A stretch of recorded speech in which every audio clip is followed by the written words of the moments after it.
तर आम्ही देखील राजकीय बोलू आणि वैयक्तिक बोललात तर वैयक्तिक बोलू, असं देशपांडे म्हणाले.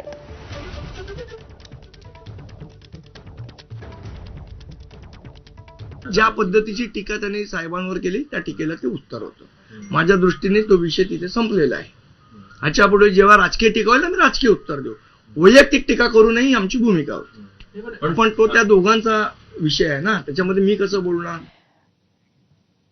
राज ठाकरे आणि आशिष शेलार या दोन नेत्यांमध्ये नेमका दुरावा वाढत कसा गेला?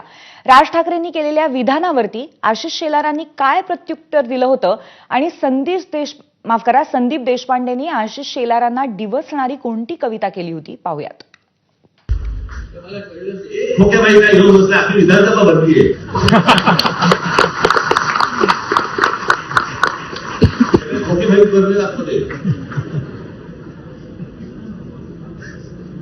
मूळ विषय राहतात बाजूला, बाकीच्या सगळ्या गोष्टी तुम्हाला भरकटवून टाकले जात आहे. मला वाटतं की एखादं वाक्य आपलं अस्तित्व जाणून देण्यासाठी अशा पद्धतीने करणं आणि मग आपल्याकडे ध्यान आकर्षित करून घेणं हे आता महाराष्ट्रातल्या जनतेला पुरतं कळून चुकलेलं आहे.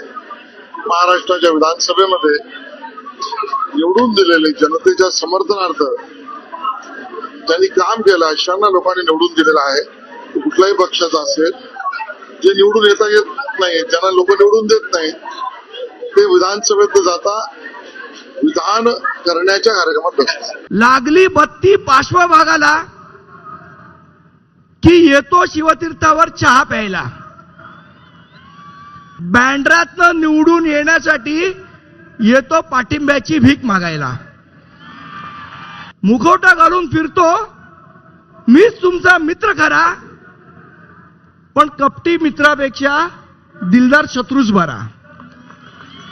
स्वतःला समजतो मुंबईचा मामा शेलार, पण सगळ्या मुंबईला माहितीये की हाच आहे मुंबईचा आशिष जोलार, आशिष जोलार, आशिष जोलार. शिवसेना नेते आणि माजी राज्यसभा खासदार संजय निरुपम यांनी देखील ठाकरे बंधूंच्या युतीच्या चर्चेबाबत भाष्य केलंय.